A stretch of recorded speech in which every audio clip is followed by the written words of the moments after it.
Welcome to the Wandering Tangent Podcast. I'm BJ.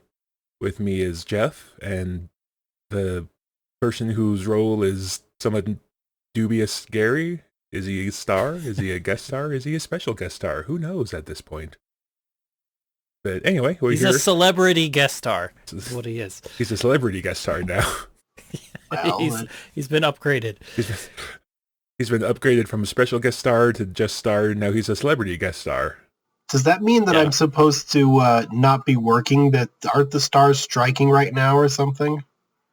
Yeah, it does mean that. But this podcast doesn't count as work. Oh, that's true. Well, when's the last time you paid your union dues then? Oh, yeah. I'm a bit negligent on that. Yeah, you're not in the union, so no strike for you. Yeah. Anyway, I guess before we tangent, maybe we should say what movie we're talking about. Yeah, what movie are we talking about? So, we are talking about the 1963 horror movie, The Haunting. Ooh. Because it's Halloween, don't you know? Don't you know? Why am I Canadian? I don't know. Not any of the, not to be confused with any of the other versions of this particular story, The Haunting, right? Well, there's many of them. There's a TV show, right? Yeah, there's a Netflix special or Netflix series I've heard good things about, but haven't seen. Mm-hmm. There is a 1990 movie, or 1999. 1999. Movie, which was, yeah. I've only seen part of, but seemed rather terrible. It was what was the term? Horrendous? Awful? Of dubious what quality? What word? We need our thesaurus ready. The words escape me to describe how terribly mediocre it was. Oh, terribly mediocre. That's the worst description. Yes, terribly mediocre. So, anyway, it's all based off the book by Shirley Jackson called The Haunting of Hill House. That doesn't really narrow it down because I've discovered that there's basically, if you want to write a ghost story, you just title it The Haunting of X House. Yes. Mm-hmm. The Haunting of so-and-so's house. Yeah, not Haunting of Phil's house. Not to be confused with House on Haunted Hill, which is just entirely different movie of rather entertaining but extremely dubious quality. Isn't there a game like EJ, like I was saying about the 1999 movie? That one was terribly mediocre. Versus the haunting of, or the other haunting movies are just terrible in a variety of ways, right? So mediocre gets forgotten, but terrible, truly awful, sticks in your mind as being awful. I mean, I don't know if I would call The Haunting of House on Haunted Hill. I don't know if I would call it terribly mediocre. We're talking about the book. No. Okay. So there's a different movie. I know, everything is... The House on Haunted Hill. Everything's so confusing right now. There's houses being haunted on hills all over the place. Yes. And some of them are... Every hill has a haunted house. But some of them are bad, and some of them are kind of meh, and some of them are so bad, it actually turns the corner and becomes good again. Okay, the 1999 the version was not one of those. So the thing that created all this was a book, though. It all started as a book. Yeah, started as a book. And this movie came right after the book, right? Not right after. When did the book was published in 1959, and the movie was 1963. Yeah. So close. Yeah, it's very close. Close. Yeah. Amusingly enough, the other movie we were talking about, House on Haunted Hill, the one which Gary says is terribly mediocre, but I find it to be more in the category of so bad it's good. Now, okay. I'm talking about the original 1959 version of that with Vincent Price. There's also a 1990, late 90s, early 2000 version of House Haunted Hill, which is just entirely trash. No. I'm talking about there's a 1999 version of this movie, Yes, The Haunting. That yes. one, I'm so confused. There's also a 1990s, late 90s, early 2000 remakes of House of Haunted Hill, which is yes, also terrible. yes. I've But a I've lot of actually them seen. are terrible, but in such way as being good. Versus, Okay. Let's No. okay. let's get this. Let's just get this straight. They're all bad except which ones are good. So BJ, I would. let's just start with you. What Okay. do you think is actually good about all these? Which ones do you like? And speaking of the movie in particular, give us your review of it. So I'll save the movie we're actually talking about, which is The Haunting, for last. So the 1959 House on Haunted Hill, I enjoy. It is not good, but it stars Vincent Price. How far wrong could you go with with Vincent Price in there just being him? And then there's the two that were made in 1990. Were they both 1990? Late 90s, early 2000s, somewhere in there. Oh, okay, so yeah, both the remake of The Haunting and The House on Haunted Hill were made in 1999, so that was just a bad year for old horror movie remakes, apparently. So, Anyway, The Haunting, the 1963 version, that's the one we're actually talking about. Mm-hmm. And what is your review of it, BJ? So, this is my choice, and I would rank this as probably my third favorite horror movie, probably behind The Changeling, which we talked about last year, and The Conjuring. I like it, but I can see... I'm somewhat nervous about this one because I liked it, but I can see how it wouldn't be everybody's cup of tea. And just to add insult to injury, I guess. So in preparation for this, I reread the book, or rather listened to the audiobook version I got from the library. And I had read the book like 2 years ago and thought, that was okay. The movie was better. So, but when I listened to the book on tape, I liked it even less. Okay, so you don't like the book as much. This is one of the very rare cases where the movie is better, where the adaptation, as happens when you convert a movie to adapt a book to a movie, you have to trim some fat, and that sometimes that ruins it. In this case, it made it better. So so me personally, I highly recommend the movie. Don't so recommend the book. So okay. Jeff, what was your opinion on this movie? So I recommend it. It's a good movie. I thought this movie was ruined a little bit as I watched it because I had a hard time finding it. I finally just rented it. So at first I was watching clips online, and these clips online had like freakish things in it.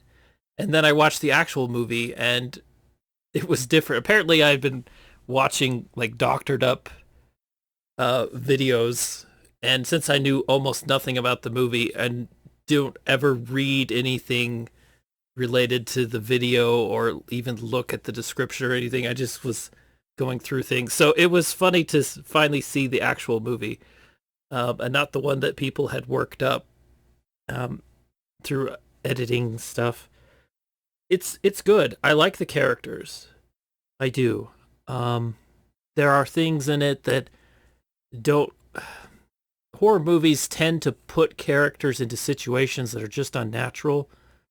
I feel like just, like, hey, you feel like in the audience that you want to shout to them, don't go back there. No, it's dark. Don't go and investigate this mysterious and scary thing. But altogether, this movie, it's watchable. It's good. I like the characters. It's watchable. I don't very put it above endorsement. Yeah, I don't put it higher than The Changeling. The Changeling was more of a gripping experience for me. But that being said, there's a lot of things about this movie that I really like, and we'll go more into details. But I think it's a great film to watch, especially during the I was about to say the Hollywood season. That's not right. the the Halloween season. My goodness, my brain has gone Well, to another universe. As of the time of this recording, there is no Hollywood season. They are still on strike, and They're still on strike. And as you can tell, we are so broken up about that. I know. Oh, terrible. It's like no. No, don't No, stop. no, stop. Anyway, so Gary, you have committed the cardinal sin of having a social life. Yes, I was only able to watch part of the movie up until this. So I'm gonna start to get quiet, or I'll just start asking questions of you guys after this. On the other hand, one thing I was able to get from the movie that I was able to watch was I was able to understand the kind of horror that it is, and it's a dying trend. Sadly, it's atmospheric horror, right? So modern horror likes to scare you and scare you in a way with like jump scares or special effects or putting something in the background that's moving that you don't. You're like, wait a minute, is that a ghost or is that just like a breeze blowing a sheet? And you and it tries to scare you with special effects and gore, and versus this one is just bringing you into a scary atmosphere, right? Mm-hmm. But then you find out what the actual scary thing is, and you're like, oh, I'm kind of this is kind of. But your modern sensibilities are kind of desensitized to what makes something scary versus something. On the other hand, I will say, as a ringing endorsement of this movie, it is a very well told story, in my opinion. It's maybe not scary, but it is a very well told story.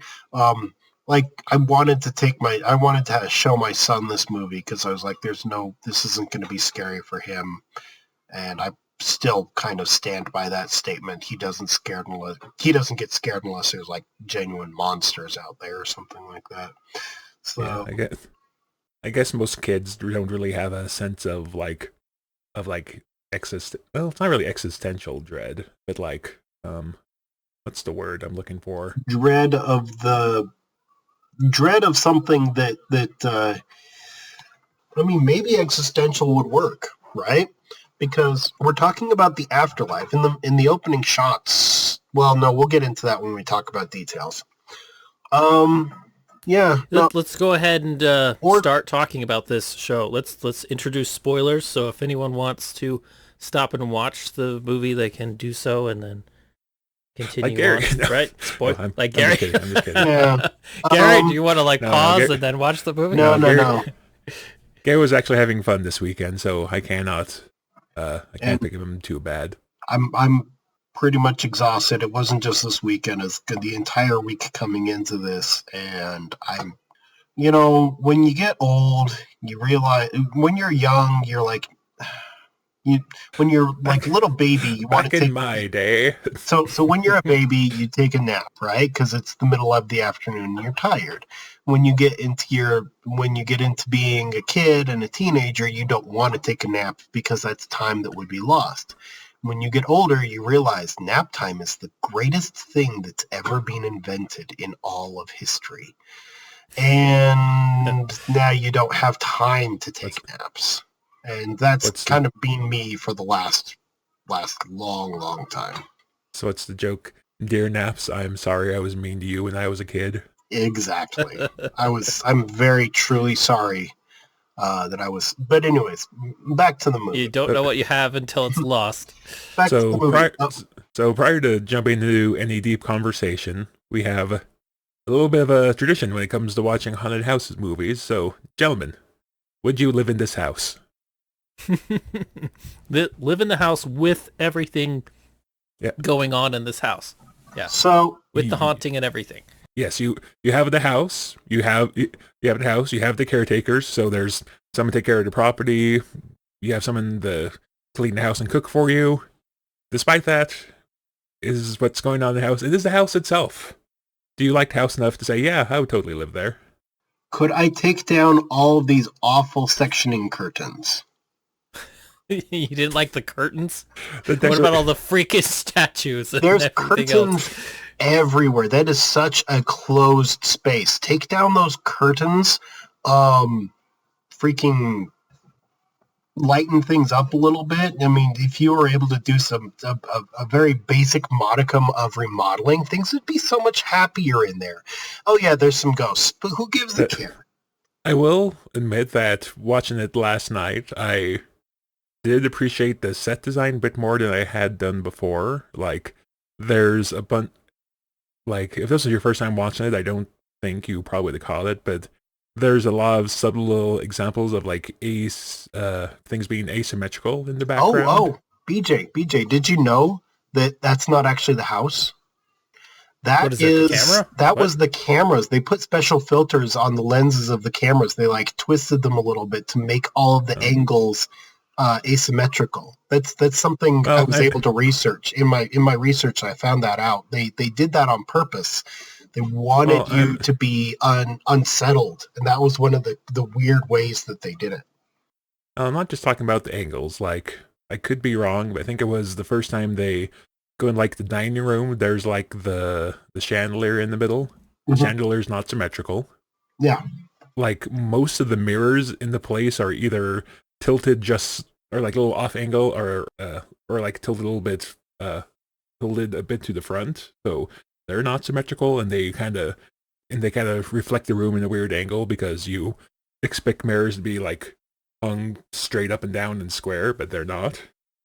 So I thought the set design was fantastic, but yeah, a lot of the decorations are pretty dang gaudy, probably on purpose, because And I agree with that, BJ. It was a good set design, and there was a lot of very conscious choices. Like, for instance, did you know that they could have done this movie in color?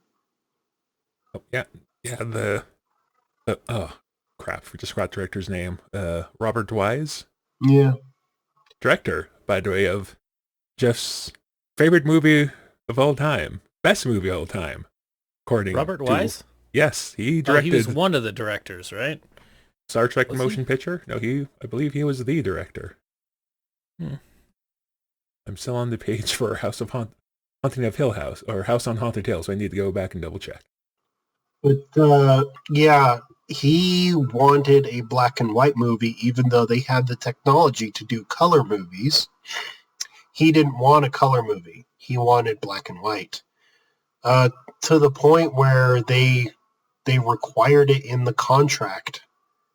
Someone, they put it in the contract before they even started doing the movie, that it needed to be black and white, just in case some busybody from the studio decided that they were going to do, they were going to make it new for the kids and make it make it color to scare all the people or whatever.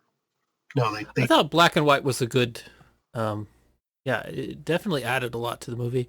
Now, back to the original question. Would you live in the house? Yes. Oh, would I live in the house? If I could remodel it, sure. If you could remodel it, you would live in the house. Just the occasional boom, boom, boom, boom. Sure. So why not? So by the occasional loud banging sounds in the night. So by remodeling, do you just mean like redecorating, or would you... So in the movie, they say that the house was built with no right angles. So the house is ever so slightly askew. So would you so when you say remodel, would you go through and fix all that too, or just like redecorate? Well, if the load-bearing structures are solid, I don't see any reason why leaving them there. It's just the wallpaper is terrible, BJ. But you got to think, I mean, it's New England, and they're in probably a very nice neighborhood. I bet the schools in that area are just amazing. And if it's a south-facing building, you're going to have, just think of the energy bills, how cheap it would be, even for a giant house like that. And it's got an indoor garden, too. You're going to be able to sit there and be peaceful. If you got someone to wander, trim that out every so often. Yep. It's going to be very nice. You know, there are people who spend a lot of hours in the house, like the workers, The Dudleys, yeah. but they never stay there overnight, and No, they're they don't. very, very adamant about the fact that they will not stay there past In the dark. night. In the dark. Yes. In the dark. Do you think she practices that line for when there's guests? Yes. I bet she does that all day long, waiting there for there to be a guest so that she can be mischievous and evil. In the night. In the dark. In the night, in the dark. She takes one of those mirrors that are ever so slightly askew, puts it in there so that she can get the right lighting, so that she can say, in the night, in the dark. We always leave at night in the dark. I always leave before it gets dark. So does that mean in the winter they work less? Probably. It's New England, so they've got those horribly long New England winters. And, yeah. But then again, there's not much to do on an estate like that during the winter time. So, Everything's how about you? Oh, Yeah. Go ahead. So my turn. Would I live in such a house? I'm I trying to really remember. want to. I'm trying to remember. Did you say that you would live in the changing house, or did we both decide against that one? What did we say? I want to say that we eventually, I don't know. I don't remember. I know, that's a boring answer, isn't it? I can't remember either. Would I live in a haunted house? Probably. I mean, I'd probably be so stubborn that I'd be like, no, I want to live here. I don't want to have a mortgage payment somewhere else. It would be a very financial decision. And Like, no, this is comfortable.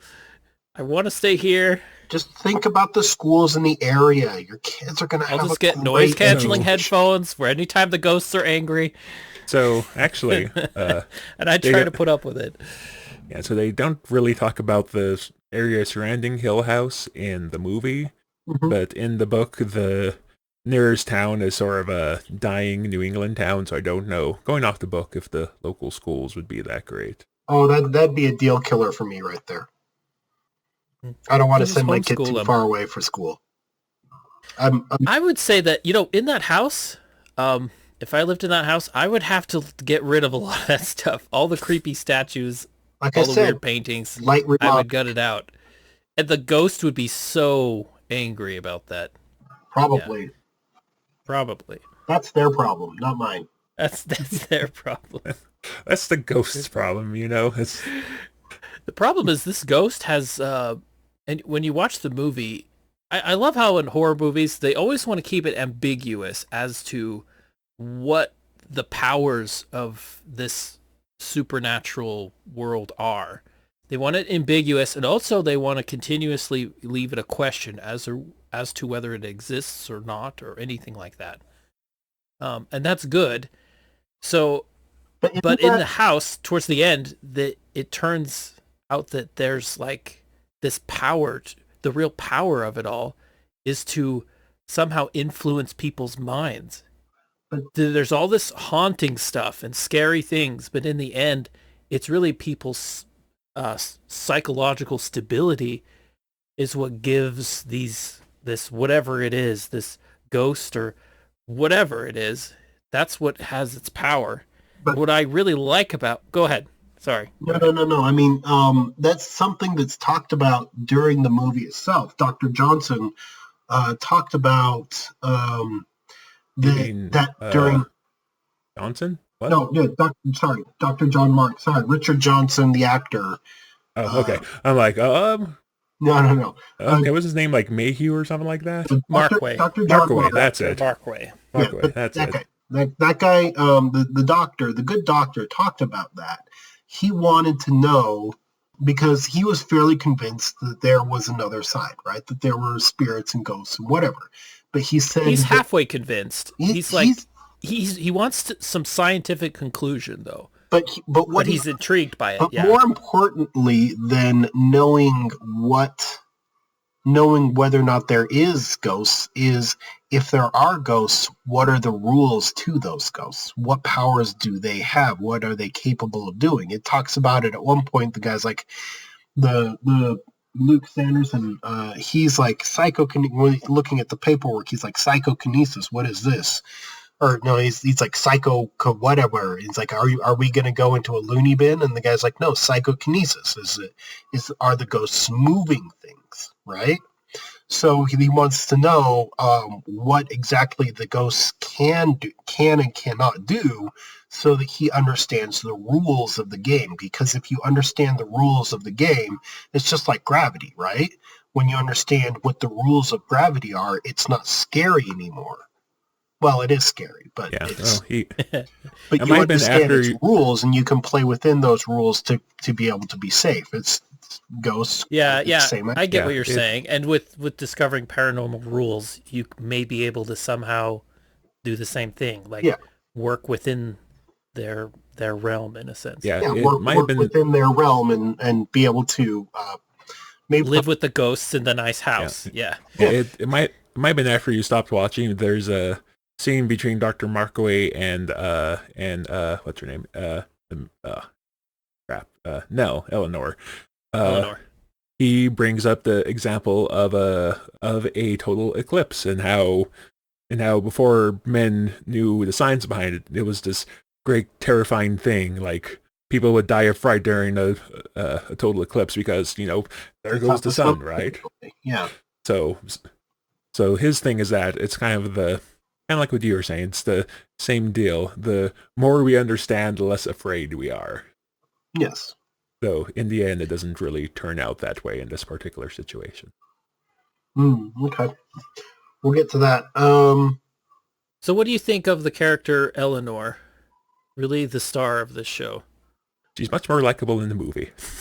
She's more likable in the movie. So, she was not likable in the book at all. Well, one of my main complaints about the book, so it happened in the beginning, so both of you saw it. When she's driving to the house and she's having her little internal monologue about how she's finally on her way somewhere, but maybe she'll stop somewhere and stay forever, or maybe she'll just keep driving till her wheels are worn down and she reaches the end of the world and stuff like that. Mm-hmm. Yeah. So in the book, most of the dialogue is about 3 times that flowery and 10 times as long. There's it goes on and on about how she just doesn't feel comfortable or happy, or doesn't have a place to call her own, or even has ever really felt like she had a place to call her own. Yeah, and like she's homeless in metaphorical sense, because she's literally had a place to sleep, and she lived with her mom, but she's never really felt like it was her place, the right place for her to be. And then she commits Grand Theft Auto and goes on her adventure. Half Theft Auto.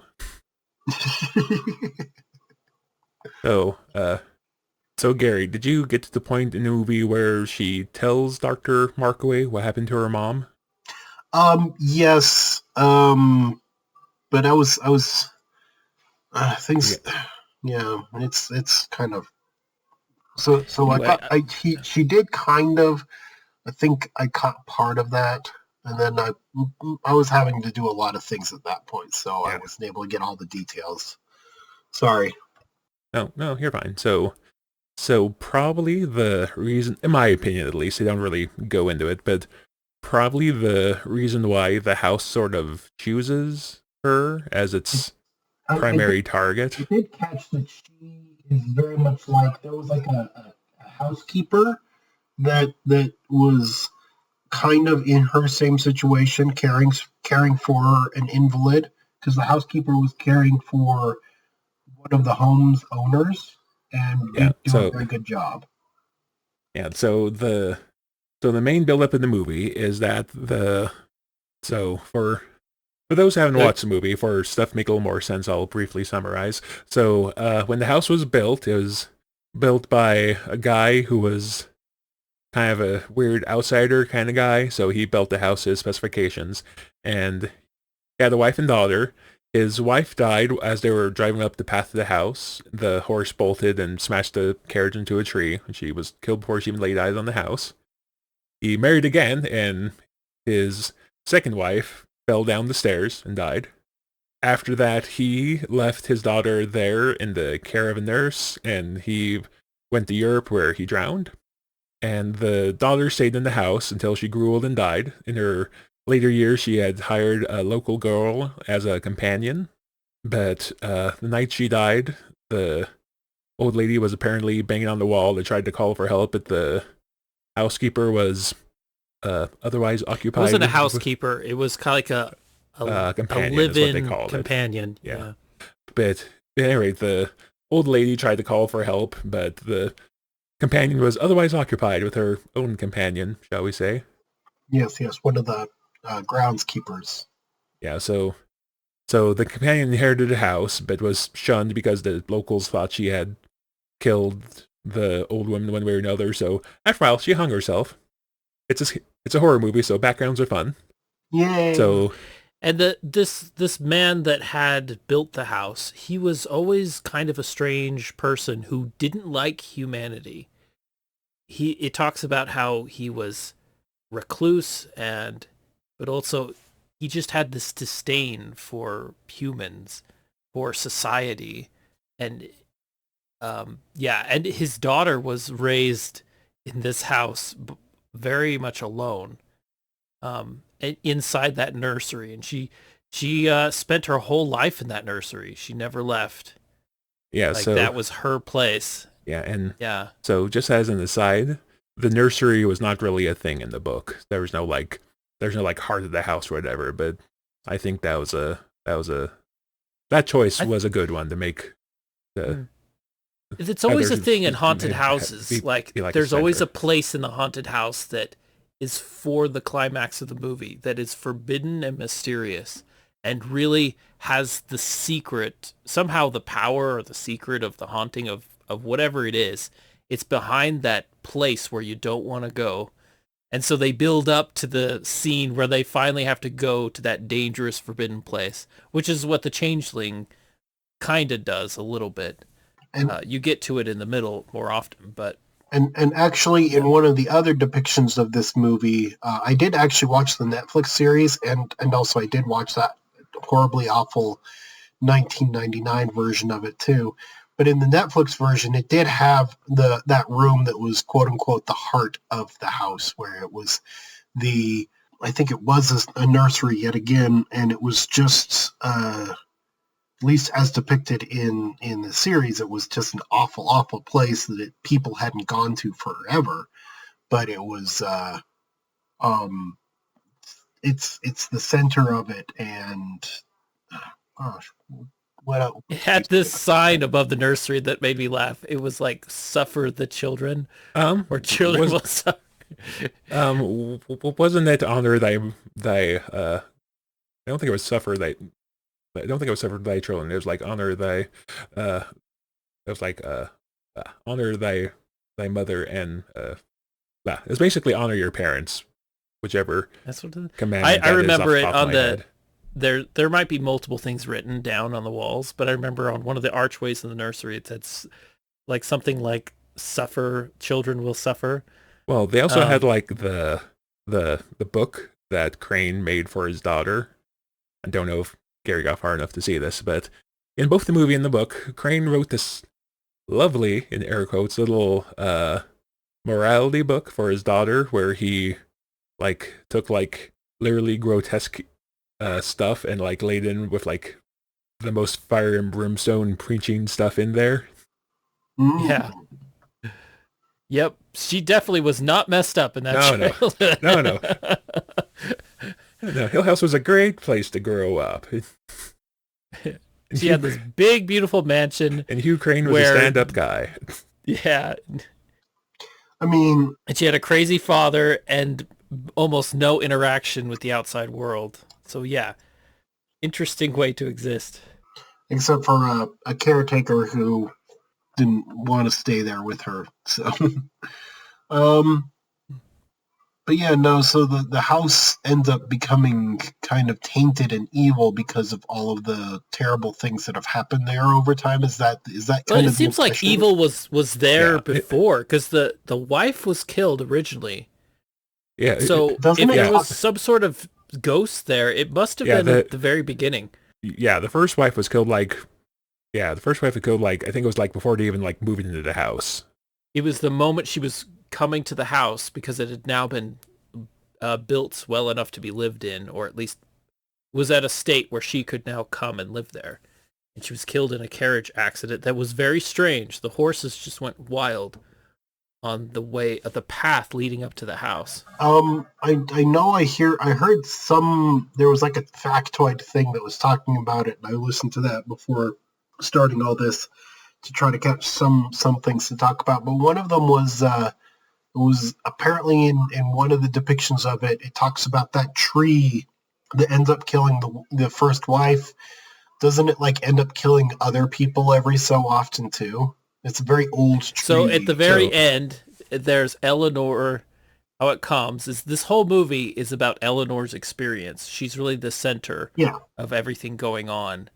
And at the very end, through all of this stuff that's happened to her, the house is somehow, I don't know what you'd call it, like has beguiled her or has enchanted her or something. She now feels like she can't leave the house and that she needs to stay there. Even though the house is a scary place, she's somehow drawn to it.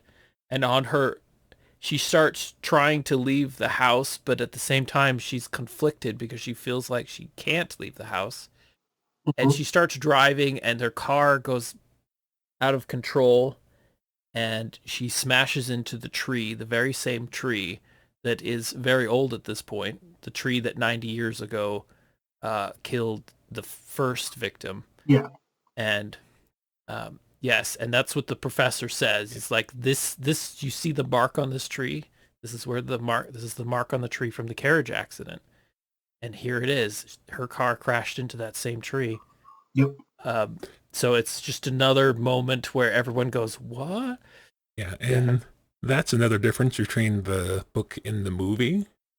In the book, it's pretty well established that Eleanor has just kind of snapped at this point, and in the book, she aims for the tree on purpose, but right before she has like a half second of clarity. She's like, "Wait, why am I doing this?" And then crash.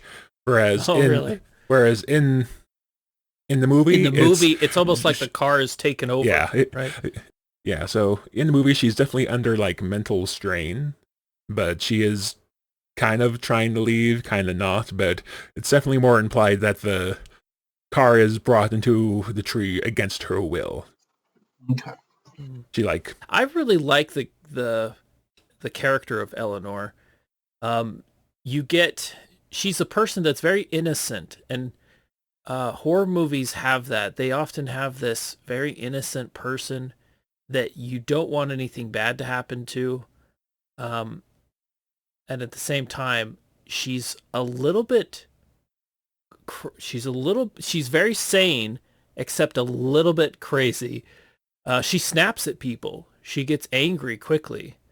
And she's reeling from a difficult childhood herself, where you get a sense that she comes from a family that's not so much a bad family, but they're a family that never really considered her needs completely.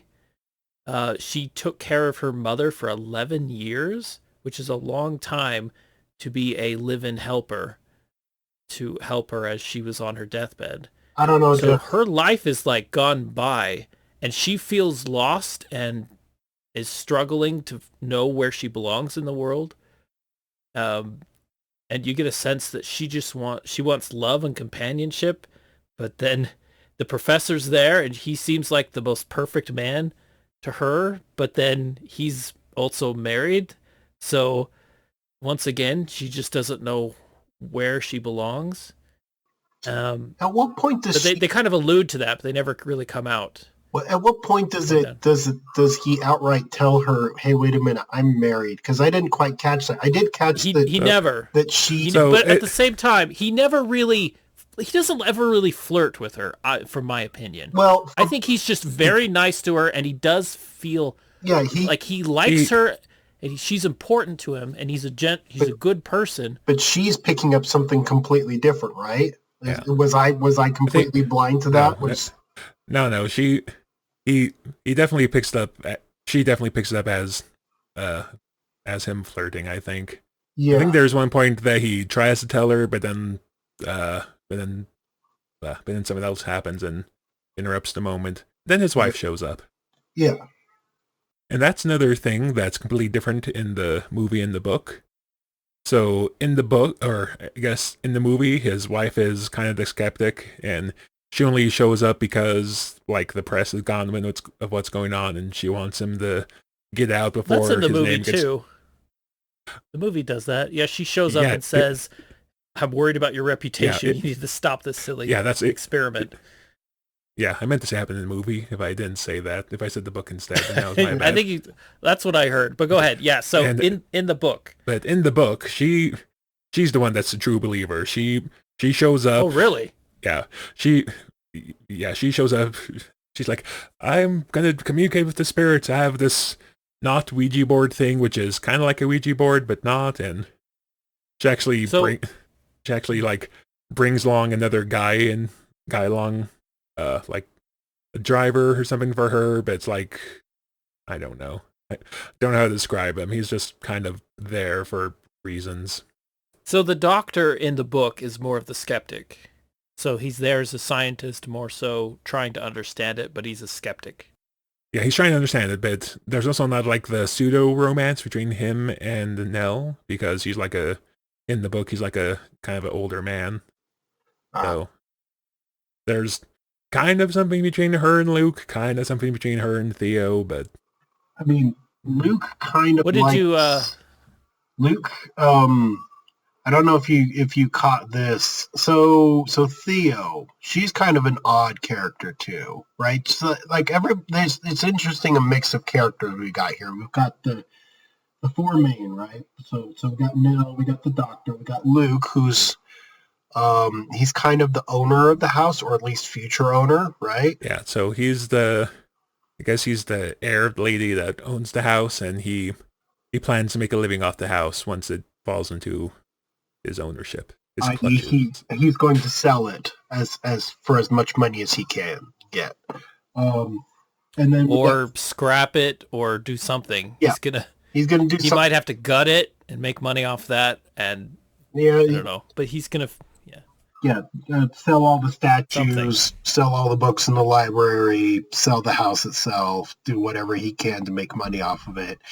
Given how much of a house it is, he's probably going to be able to finance a very healthy lifestyle throughout the rest. He seems kind of a centered person, but he's also, I don't know if you noticed this, his I think it's his mother describes him as a card shark, and later he has an interaction with Theo, the other lady, Theodora, and she's playing cards with him, and she beats him every time. Did you catch that? Yeah. Yes, she is presented as a psychic, which is why she was selected, because the Dr. Markaway, his grand plan is he needs a group of people to go into this house, live in it, and just to see what happens with this group of people, because all these people are selected based upon some connection to the paranormal, whether they understood that connection or not. Well, except Luke. Luke's brought in as sort of the... You're right, yeah. Luke is different. He was invited like along chaperone. just He's because... just there to make sure the property's taken care of because he wants to inherit it. Yeah. Yeah. And he's a contrast, because Luke is kind of like the funny... energetic, confident guy, so everyone else is very different. So you have this very different contrast of characters, where you have the girls that are a lot more afraid, and then you have Luke, who's just a straight up skeptic. He doesn't believe in any of this paranormal stuff. And it's all just a bunch of silly things.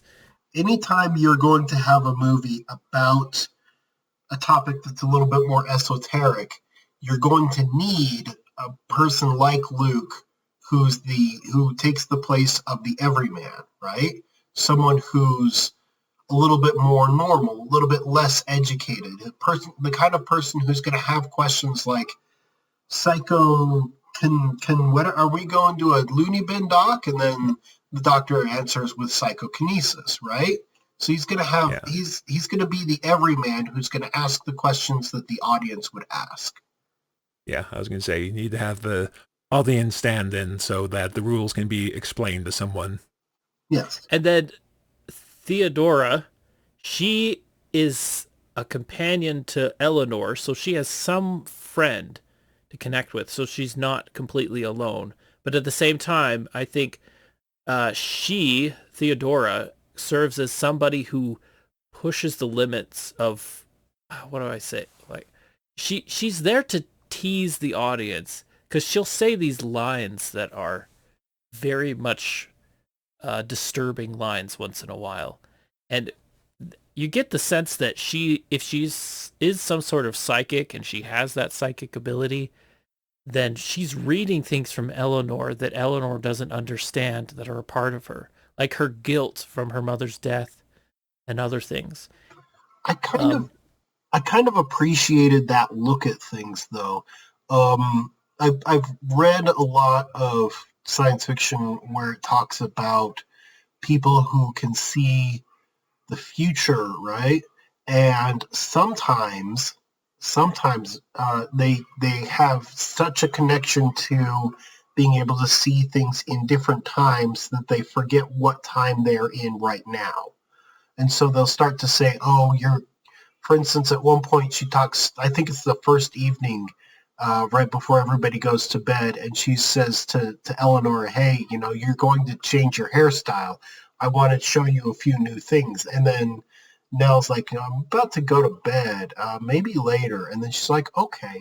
But it's like she understands what's going to happen in the future, and maybe she forgets that right now is not the appropriate time to be saying such things, right? I don't know if I got quite what would be the word for that, like clairvoyance. I don't know. Don't know if I really got quite that sense from Theo. I thought she was kind of more what's the word, empathic.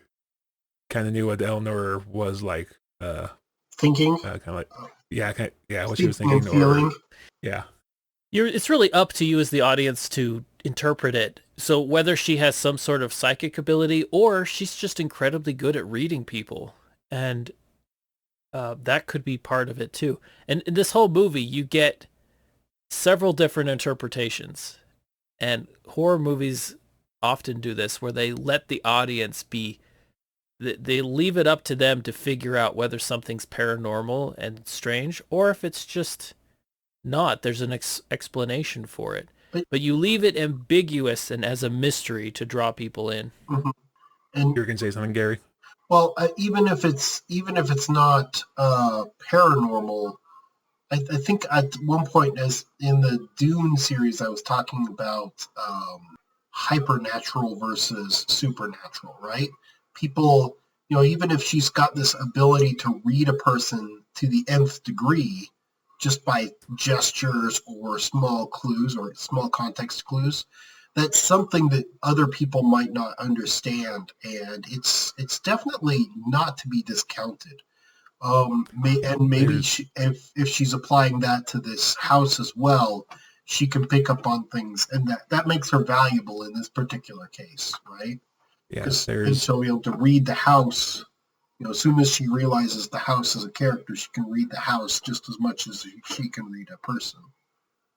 Yeah, it's like one of the first scenes with Theo and Nell is them walking through the house by themselves, trying to find like the dining room or whatever, and Theo just kind of stops and because Eleanor says something like, it feels like the house is watching us, and Theo's like, yeah, it is watching us, and I think it wants you.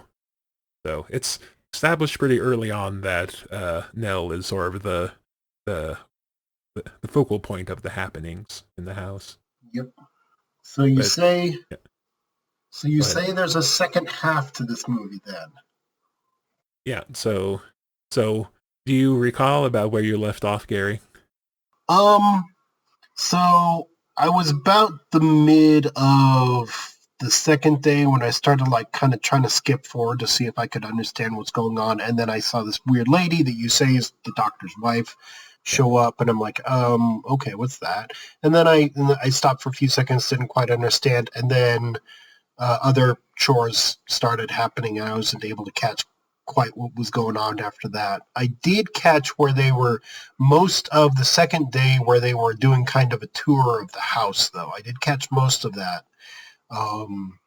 and they were able to see what was kind of what was good and what was bad about what they felt about the house. Okay, so you got like so assume we got to like the first major event, the pounding scene. Oh yeah, definitely the pounding on the walls. The pounding on the walls. I got through all of that, and then I watched another one in my preparations. I was able to watch. There was a scene where she's having a dream, where Nell's having a dream, or maybe she's having maybe she's awake. I wasn't quite able to catch that, but and then she's scared, but she thinks somebody's there with her, so she's holding someone's hand, and then she wakes up all the way, and then it realizes nobody's there, and nobody was holding her hand. Yeah, so the idea with that is that Markaway had Theo go sleep in Eleanor's room because he was worried to leave Eleanor alone because it was becoming obvious that she was I believe they refer to as, they kind of call her the main event at one point as kind of a joke. So he asks Theo to share the room with her, and this is at the point where nerves are starting to get frayed, so her and Theo kind of have a bit of a spat before they fall asleep. Mm-hmm. But they fall asleep next to each other. Yeah. So they fall asleep next to each other, or at least that's how they set the scene. So then they have Eleanor wake up, and they don't show anything except for like shadows on the wall that kind of change, and then kind of looks like a face on the wall. But she's hearing a variety of voices from the other room, but she can handle it until it sounds like a child crying and someone laughing at the child crying, and that kind of makes her snap, and she yells, "Stop it!" And during this time, she thinks she's talking to Theo, and that she's holding Theo's hand, and she keeps commenting about how Theo must be really scared because she's really squeezing on her hand, right? Right. She's squeezing so tight, it's as if her bones are going to be crushed. So it's a very uncomfortable tight hold. Very tight. So then once Eleanor manages to scream, the lights turn on, they cut to across the room, and it turns out that sometime in the night that Eleanor had left the bed is now sleeping on sort of a reclined couch across the room, and Theo's still in the bed. So the question is, of course, whose hand was she holding this whole time? Because it couldn't have been Theo, because Theo was across the room. Yep, that is vaguely creepy, but yet again, when I was talking about this isn't like vaguely creepy, scary. It's not like, it's more atmospheric as opposed to being something that would scare a modern audience. So yeah, I mean, they never show a quote unquote monster. Yeah, you never see the ghost. It's like, have I ever talked to you guys about? I know we've talked about Lovecraft at some points, right? Mm-hmm.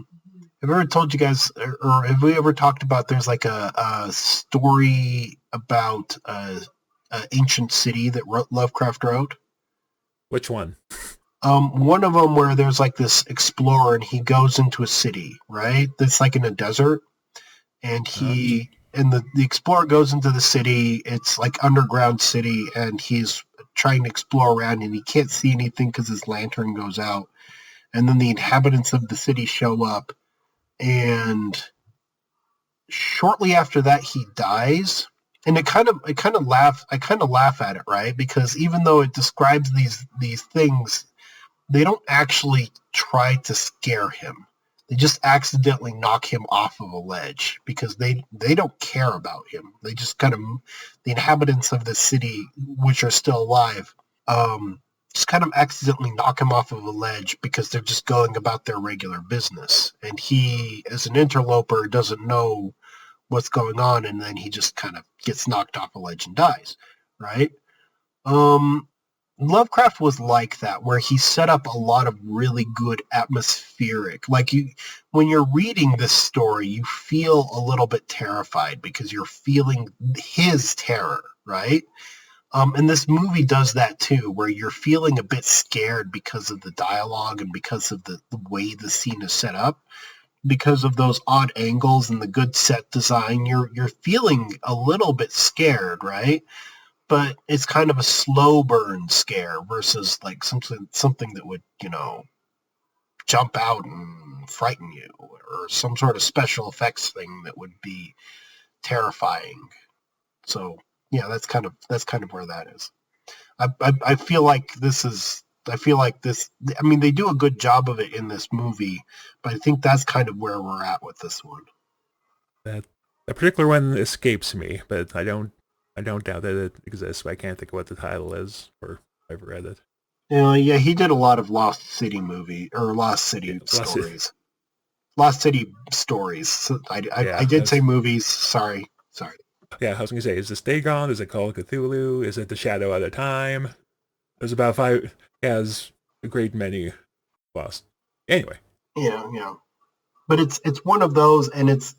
I was always struck by how utterly simple the actual scariness of it is, or whatever the creature of it is. But the story was so well told that it kind of drags you into the terror that the person was feeling.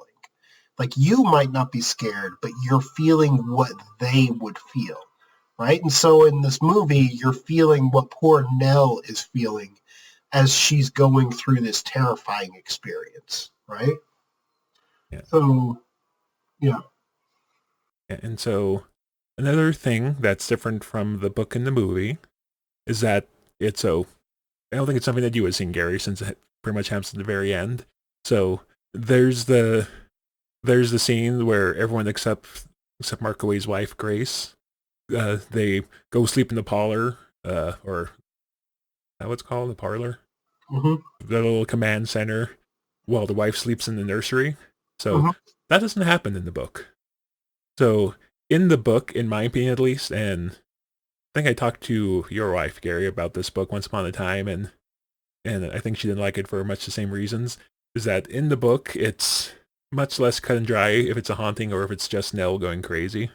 Mm-hmm. But in the movie, it's pretty obvious that there's something going on because there's another wall pounding event, except everyone's there for that one. Oh yeah. It's not just Nell and Theo. Crap, what's the young guy's name again? Luke. Luke. Dr. John.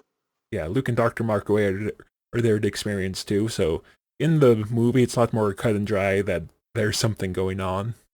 So there's not the whole thing where so in the book, as compared to the movie, there's not like the whole thing where Grace like vanishes and they go try to find her. And so in the book, Nell just kind of goes... Grace meaning Dr. Markaway's wife. Yeah. So it's so fun because she comes, she's a big, huge skeptic, and what she wants to do is sleep in the nursery. All these other people are creeped out by the house at this point, and the audience too knows that the house is very creepy and strange and full of things that you should be afraid of. And she has no fear. She's like, oh no, I'm just gonna go sleep in the nursery. This is silly. All this talk about ghosts and such. I'll just go sleep there. I'll prove that your silly experiment is nonsense. And you can go back in the to most doing haunted real room in the research. house. Yeah. She wants to save her husband from this terrible paranormal research that will damage his career.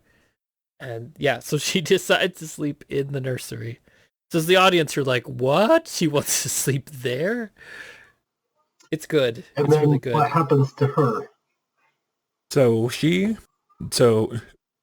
first the pounding happens downstairs, and it pounds on the room there, and it like starts, and actually starts to try to push the door open. So like the wood of the door is like starting to break, but then it stops, and it goes upstairs, and Dr. Markaway is trying to open the door because he's thinking, oh no, my wife's in danger. So he's trying to open the door. But Luke, being the opposite opinion of that, is holding the door back. He's like, no, whatever's out there, we're going to stay safe in here. We are not going out there. So they're battling back and forth between each other and arguing, trying to open the door, yet trying to close the door. And in the meantime, Eleanor... you could probably tell it better than I could, BJ, but so she feels drawn that somehow Grace is in trouble, but really So Grace is in trouble because the house wants someone. yeah, so at this point, Nell has more or less accepted the fact that the house wants her. So so I don't know if she's like feeling guilty that it seems like the house is going after Grace instead of her because she thinks that she's supposed to be the target, or if she's a little jealous that the house is going to take her or take Markaway's wife instead of her. So she sneaks out of sort of a back door in the room, and she runs through the house for a bit, and then she goes up to the nursery, and she gets there like 20 seconds before everyone else. But and they have these great scenes where she's running through the house, and the whole house at this point, from the point of view of the audience, feels like a terrible place to be. And there's the ghost is lurking out there or something. Who knows what it is? But you don't want to be walking through the haunted house at this moment. And she's running through it, and curtains are blowing, and the camera angle is a little off. And there's all sorts of jump scares as she turns around the corner and she sees her reflection, or she sees a statue of something that's just creepy, of course, and it's right there in the hallway.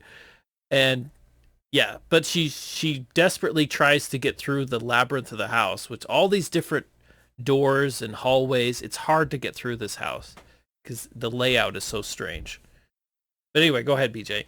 So she manages to get to the nursery, but Grace, Dr. Markaway's wife's gone. So they start to look for her, and this point, Eleanor kind of really starts to crack. So she ends up in the library, which in the beginning of the movie she couldn't enter the library because something about the smell of the library reminded her of her mom.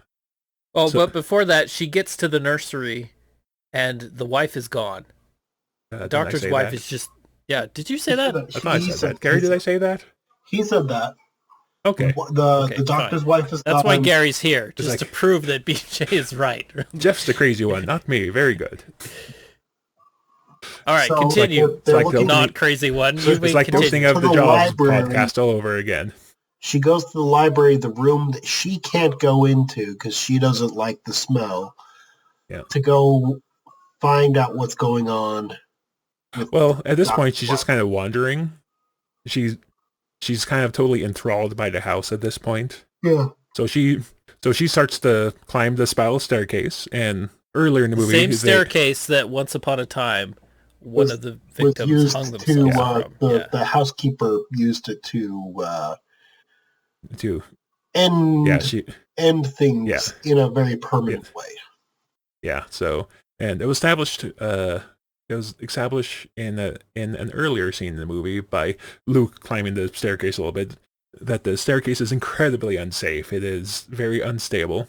Yes. So she starts to climb the staircase, and she's about halfway up, and the other three characters come and find her, and they're like trying to get her to come down, but to sort of show that she's like not really there. They're kind of like out of focus. The voices are kind of tinny, so she can't really see him until like Dr. Markaway starts to go up after her, and she gets to the top, and he gets to the top too, and she's kind of like recoiling from him, but once he touches her, she kind of snaps out of it.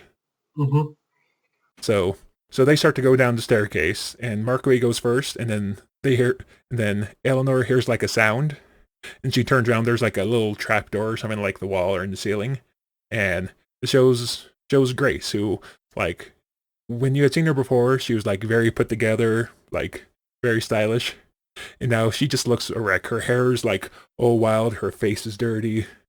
So Nell screams. Grace like slams the door shut, and they later say that this made Nell faint. So it's about then that they decide, okay, the house is about to get Eleanor. We have to get her out here. Like getting her out here, it's like now priority number one, like above finding Grace. So they pack her things. They pack her things. They put her in the car, and Luke's supposed to go with her, but Luke has to get out of the car to get the gate keys from Markaway, and that's when, and like we talked about earlier, that's when Nell starts to drive herself away, and like right before she and we talked about the scene already. It kind of seems like an outside force takes control of the car. She's trying to stop it, but it's not working. And right before she slams into the tree, it cuts the scene of like a figure like going across her line of sight and behind the tree, and that's when she slams in the tree. And when the other characters get there, it turns out the other figure is Grace, and Grace is very confused. She's not sure where she is. She just knows that there's some sound in the house, and then somehow she got lost in the house, and she's not even sure how she got outside. It's like, yeah, so it's as if and Grace shows up as very much a jump scare. Like she's driving down the road and suddenly boom, she's right there. And yeah, Eleanor screams once she sees her.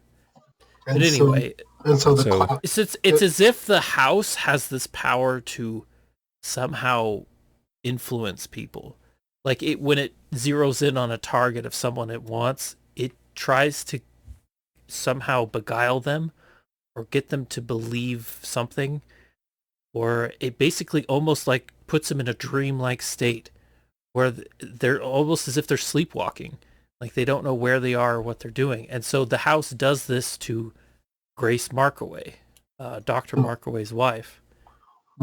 So she goes missing because she's wandering the house. She was in the room and then somehow she was under some sort of hypnosis or something, but she just starts wandering and gets lost and gets stuck in an attic, and there's a jump scare scene because of that.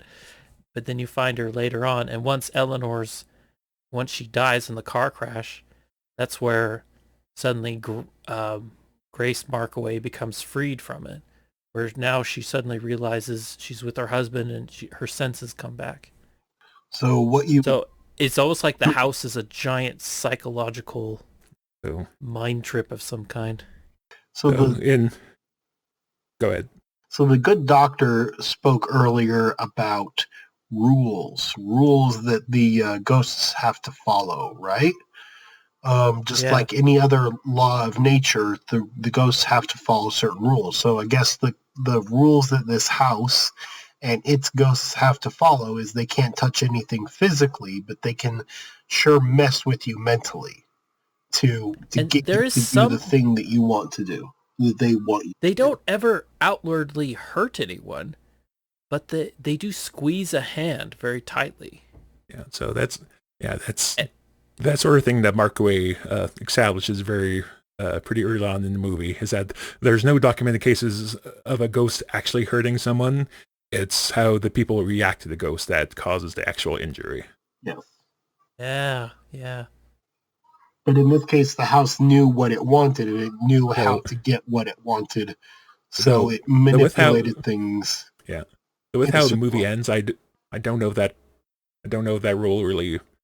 Well, I guess it's up to argument as to whether or not the car crashes because Eleanor was trying to crash into the tree, or if the house somehow controlled the car to make her lose control. So I suppose that's the house sometimes, or whether the house controlled her and then she then controlled the car. Yeah, and then it started driving erratically because she was actually not in control of herself very much. Yeah, and I think I started to make this point a while ago, but kind of got off track. So, in my opinion, the reason why the house chooses her out of everyone else is because what happened between the companion and the old woman who lived in the house is pretty much the mirror image of what happened between Eleanor and her mom.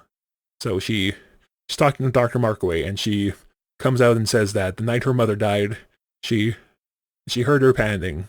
I guess her mom would get her attention by using her cane to pound against the wall. Mm-hmm. And which is precisely the same thing that the shut-in girl, the daughter who was shut into the nursery all those years, she would pound every time she wanted her live-in help to come and help her. Yeah, and and during the first wall pounding scene, Eleanor actually says, "I'm coming, Mom, I'm coming," before she kind of realizes that she's not home and what's going on. So Eleanor confesses that the night her mother died, that for pretty much the first time in the last 11 years, she ignored her mom because she was just so tired. Her back hurt, her hands hurt. She had jumped whenever her mom said jump for like the past decade. So this one time she didn't go was the one time her mom actually needed her. And like Dr. Markaway says, and like Dr. Markaway told her, that was a very human response. You were tired, you were disgusted, you'd been doing this for 11 years. How was she supposed to know that one time was the time that she actually needed help? But it was something, that's why, whether or not that's why the house wanted her in particular, at the very least, in my opinion at least, speaking as someone who enjoys this kind of scary stuff, it seemed like that experience made her sort of a target for the house. She was the one least prepared to go up against the house. It was like the same fear, the same tragedy. There was something that made her so much similar to another victim in the house that somehow maybe whatever force was in the house somehow felt an attachment to her because of that. And there was also a mention that Eleanor had some sort of experience years prior to that. And there was some sort of news story about her. Yeah, so with that, they kind of talk about she had sort of a poltergeist event.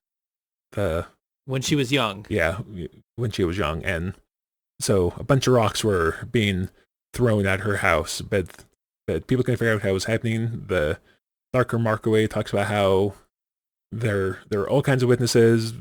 It was like the one paranormal event that there's like a police record of, but Nell keeps saying that, it didn't happen, and then she just kind of later on during that same conversation, she just kind of breaks and says, well, mother said that it was the neighbors doing it because she never got along well with the neighbors. So I guess in a sense her mother kind of dominated her whole life because she like denies this extraordinary event that there are multiple witnesses to because her mother said that it was the neighbors doing it. There's another parallel there because Eleanor also lives a life where other people have dominated her life, have told her what to do and where to be. And there was that daughter of this original guy who built the house. She also had a very shut-in life where she was controlled and told all these things. She never really got out and found herself. She stayed her whole life in the house and never even interacted with people. So for Eleanor, she's in a very similar situation where she feels trapped. And with all the monologuing, when I was listening to all that, that's what kind of the gist I got. She does feel very lost and trapped, and she now needs to go out and find herself. But where? And the house calls to her.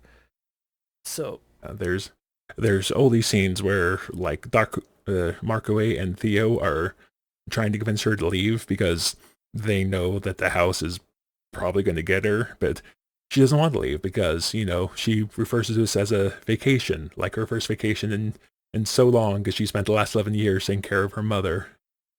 And she wants the thing that is actually going to destroy her. Well, she wants the thing that she shouldn't have, yet she doesn't know why she wants it, but she knows that she has some sort of powerful draw towards it. Sometimes it's like the ring. She wants the ring so bad. The ring of power. Sometimes you want to take control of your life and you feel trapped and shut in. And some people, even if they know it's, the term is self-destructive, people will sometimes do things that aren't smart choices in the long run, but it is their choice, right? For instance, they want to make the choice. They want some sort of independence. Yeah, they want it to be known that it is their choice to be made, right? For like you'll buy a car that you can't afford, but it was your choice to buy that car, right? It's almost like you're trying to prove not only to other people, but also perhaps to prove it to themselves. Yes, prove to yourself like to prove that you to are in themselves charge of what's going on to you right now. Yeah, yeah. and that's probably what's happening with poor Nell right now is she doesn't feel in charge of things, so she wants to do things even though other people are telling her, "Hey, maybe it's a smart thing," and it is a smart thing to do, right? For instance, it's like, gosh, what was it? I was hearing there was this guy who got they did a small documentary on him because they wanted to do they wanted to see what would happen. And so they gave this guy who had almost nothing, right? I think he was homeless, in fact. And they gave him $100,000, right? And they said to him, "You can do whatever you want to, but we also have like these financial advisors, and we have people that can help you invest this smartly, and we can use this intelligently, right?" But he ends up spending this money foolishly, and within a month, he's back in the situation he was in exactly like before. I think because he had like rented, like, because a lot of the things he had gotten a nice truck, but he'd actually only leased the truck. He was living in a nice apartment for a while, but he couldn't afford to keep it because it's only $100,000. He was, he went out and lived the high life, ate fancy meals, dated, beautiful women, but it all didn't last because it was only a finite amount of money that he was given, and he did not spend it wisely. But it was all decisions that he made, even though other people told him, "Don't do these things because, we've got a smarter way. You could use this money to change your life into something better." And he chose not to because it was his choice. He'd felt powerless up until then, so he was going to make choices his way, even if they were the dumb way, right? And that's kind of like what he talked about afterwards too. It's like those were choices that I made, even though they're not the smartest choices. And probably that's where Nell was too. Like she was going to make this decision to be on this vacation and go to this house, even if it's the bad choice to make. Well, she told the others that it was like a vacation, but Nell was basically homeless at this point too, because after her mother died, she lived with her sister, and there's a scene between her and her sister's family pretty early in the movie, and it's pretty obvious that her and her sister don't get along. Her brother-in-law kind of tries to be the peacekeeper, but he's not very good at it. So, and I think we talked about Grand Theft Auto pretty early in the conversation. They're very protective of her. It's like they are annoyed by her at the same time because she's there, but they're also kind of very protective, and they want her to just live as safest of a life possible. Well, it seems I think the brother-in-law might be protective. I don't think her sister really likes her. I think Nell says later on in the movie that her sister blames her for the death of their mother. So, well, the sister wasn't around. It's kind of a messed up family, to be No, honest. so like, they're not completely dysfunctional. There's some good in their family, but at the same time, it's a little messed up. I almost think that the mother, you never see the mother or get to meet the mother, but the mother was probably a little controlling. No, and the sister is also a little controlling too. And Eleanor has problems as well. She's very defiant. She snaps at people.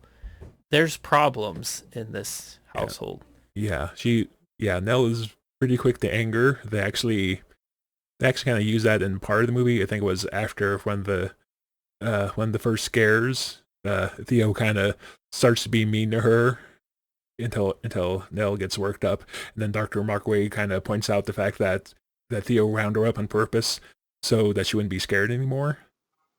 So they pick this up about Nell pretty quick, and they know that she's vulnerable to what's ever going on, but Eleanor literally has nothing to lose at this point. And at the end of the movie, after the crash and Nell dies, Theo kind of opines that maybe now Nell will be happy because she actually has a place that wants her and that where she belongs, even though it's this monstrous haunted house. That's if you're ever curious about the Netflix one, that's kind of how things leave off on that one as well. It's kind of a bittersweet ending as well. I'm not going to spoil it because it's a very good depiction of this particular story. It's a lot of the names are the same. Like you see Nell and you see Theo and you see Luke, but they're all like brothers and sisters in the same family. And it's kind of interesting the way it all gets turned on its head. But yeah. Yeah, I've heard good things about the Netflix series. I just haven't had a chance to watch it yet. I'd give it a recommend. It is a lot scarier, and I mean a lot. And the way it's presented, because in that one, the ghosts are not locked to one time or one place. So they understand people who, not only people who are living in the house, but also people who are going to live in the house and people who have lived in the house. And they understand who those people are, and they will basically haunt them for their entire life, up to and including their childhood before they ever even move to the house, right? So it's kind of interesting. It's kind of scary in that way. And then you don't... And it's more timey-wimey. And it's interesting because one of the ghosts you find out later is a ghost before they're even dead, which is weird when you... No, it makes sense. That is kind of weird. It makes sense when you actually, watch it, but you don't... But, until the whole story kind of plays out, you don't quite understand what's going on, and it's just scary. But once it actually plays out, it starts to become even more scary, but way more messed up in your head, because you're just like, oh gosh, that is just demented. Yeah, I was going to ask a question, but I want to watch it for myself at some point. So yeah, definitely watch it for yourself. I'm not going to say who, what, or where, or why, or any of that stuff, but definitely watch it for yourself, and you'll find out how this story kind of gets turned on its head, but it's in very good ways. I definitely recommend. Like, it's kind of interesting sometimes. With movies and with like the 2000s, like I was like that with Dune, where I liked the earlier depiction and I liked the later depiction, but the depiction that was done at kind of like a year 2000, late 90s, early 2000s was just absolute garbage. It's this way with this series as well, it seems to me. So yeah. Okay, so after all that, what BJ, what was I guess, who was your favorite character in this movie? Well, which one do you identify the most with? Oh, do I want to identify with any of these people? None of them. I don't know. Like you said, there's 4 main characters, but Nell is definitely the main character. I do kind of enjoy the arc that Luke goes through. He starts as a complete skeptic, but at the end, he's the one trying to keep Mark away from going out in the hall to let whatever it is in.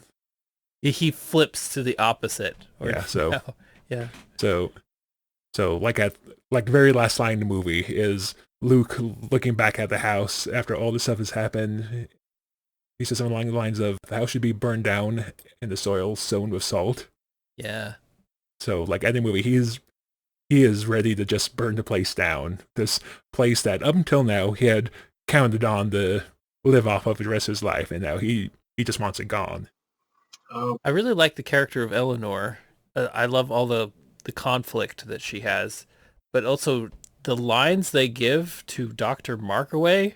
He has such good lines, and the way he delivers them, they're just such a natural, confident sort of way, but also is kind of mysterious, and there's a lot of intrigue in how he explains things. He's very passionate about research and learning and exploration, and everything he has, they're lines that help to both enlighten things for the audience, but also spread a lot of mystery over what's happening too.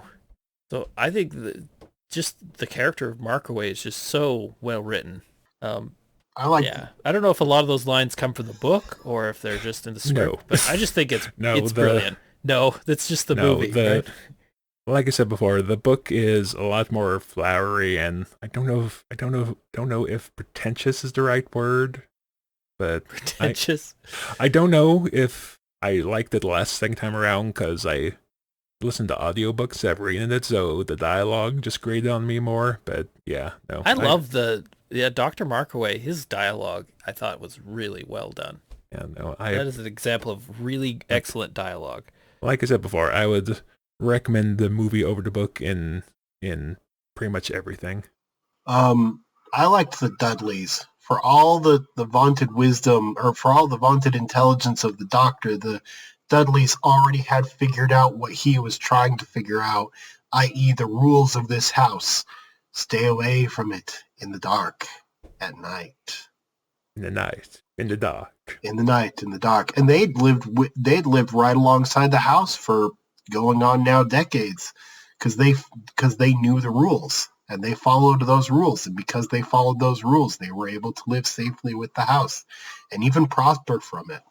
Yeah, I think Dudley says that pretty much the only time you see Mr. Dudley is when he lets Eleanor in, and they're kind of cross at each other, and he talks about how him and his wife can pretty much have things the way they want because they take care of the house. So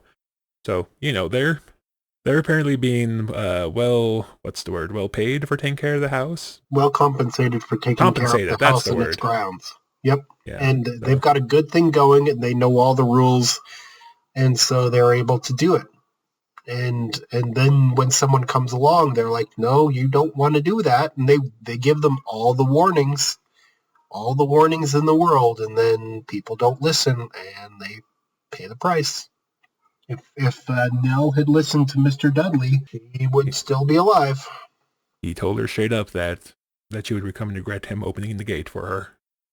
Yeah, but Eleanor is at a point, though, where she does not back down anymore. She feels like everything has been controlling her this whole time, and she's got to push back if she's going to somehow become what she wants to become, whatever that is.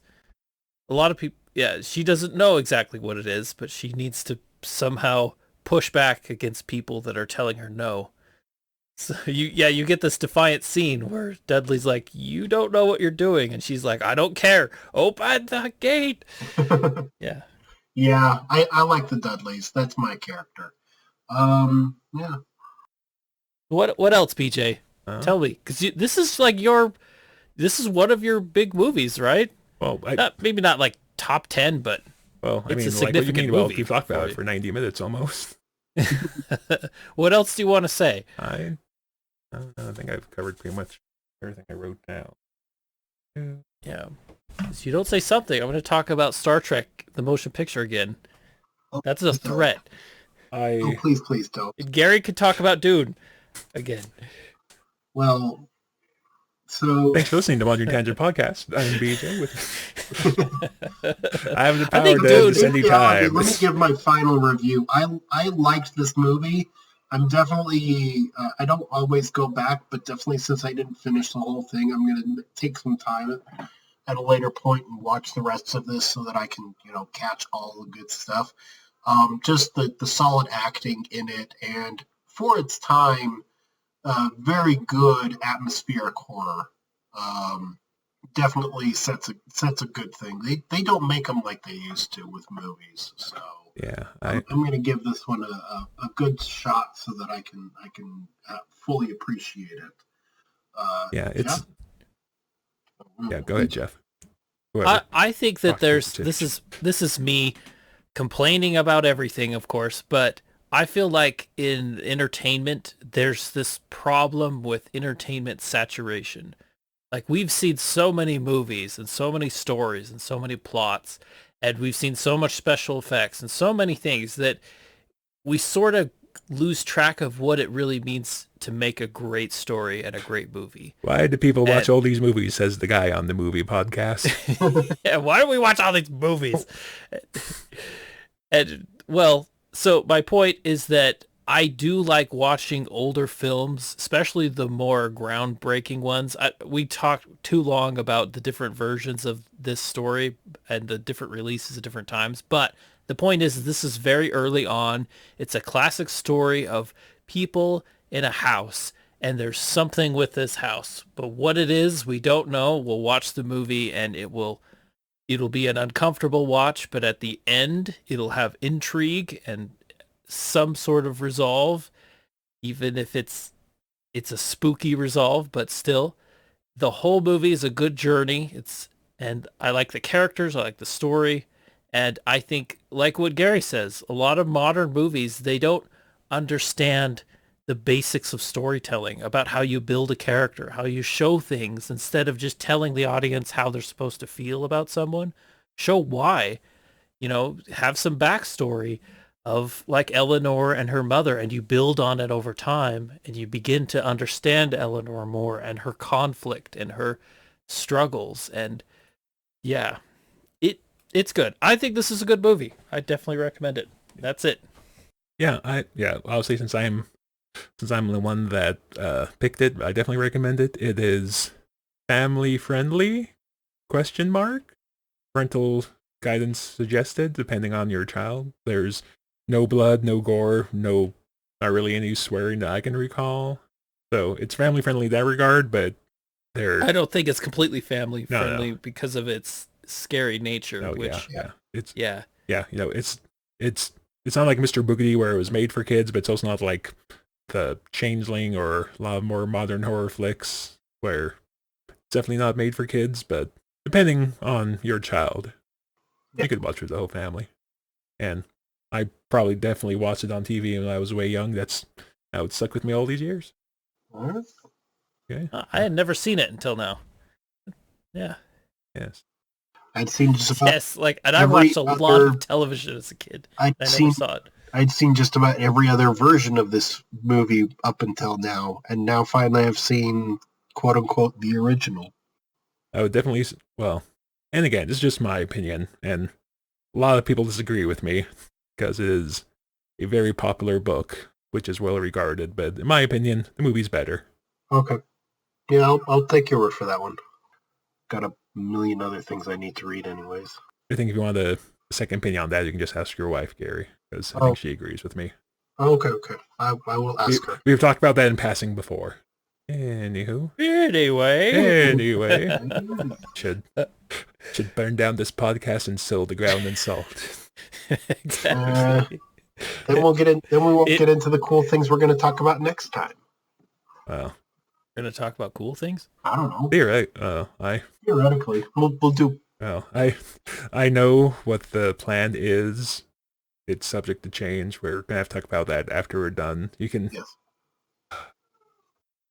Observant viewers could hear the excitement drain from my voice. Next episode the next movie is calling to me. I must review it. Anyway, so The Haunting, we all recommend it. Yep. The 1963 version specifically. Yes. Though Gary has good things to say about the Netflix app. I definitely have very good things to say about the Netflix miniseries. Yes. I have to watch that. It is that time of year, the spooky time of year. Oh, definitely, and it is a spooky series. Ooh, spooky. Spooky. Anyway. Oh, we're okay. We're all tired. You know what that means? That means that we're 1 month away from having to talk about our Christmas movies. That's gonna be fun. Dear. Anyway. Talk about Christmas memories of Gary. That's going to be fun. Anywho, so.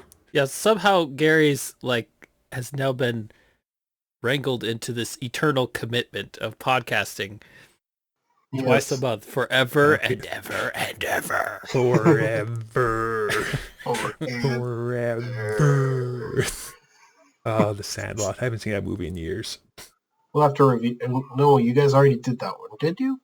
No. What, The Sandlot? No. No, you have not done The Sandlot. Oh. No, we didn't. We'll have to do that one next summertime, though. That's a summer. Yeah.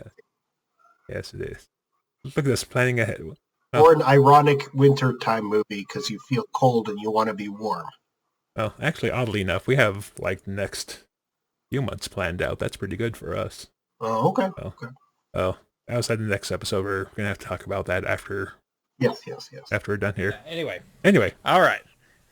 So on to the listeners going back to their wonderful lives that are better than just listening to us. So last call for final thoughts. Well, I did have one thought about Star Trek: The Motion Picture. I'm BJ. With me was Jeff and Gary. We'll see you next time. Yes. In the night. In the dark. In the night. In the dark.